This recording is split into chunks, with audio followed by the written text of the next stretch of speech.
Israeli फौज ने गजा में एक फलस्तीनी शहरी को शहीद कर दिया। अरब मीडिया के मुताबिक गजा की वजारत सेहत ने तस्दीक की है कि इसराइल ने अब तक 195 फलस्तीनी मुखबियों की लाशें गजा इंतजामिया के हवाले कर दी हैं। आलमी इदारा बराए इंसाफ ने खबरदार किया है कि इसराइल भूख को फलस्तीन के खिलाफ बतौर हथियार इस्तेमाल न करे।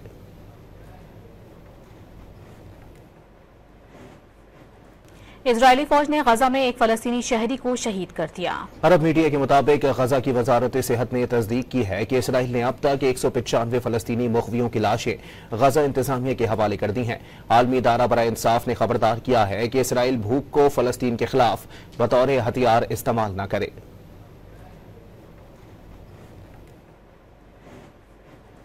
इजरायली फौज ने गजा में एक फलस्तीनी शहरी को शहीद कर दिया। अरब मीडिया के मुताबिक गजा की वजारत सेहत ने तस्दीक की है कि इसराइल ने अब तक 195 फलस्तीनी मुखबियों की लाशें गजा इंतजामिया के हवाले कर दी हैं।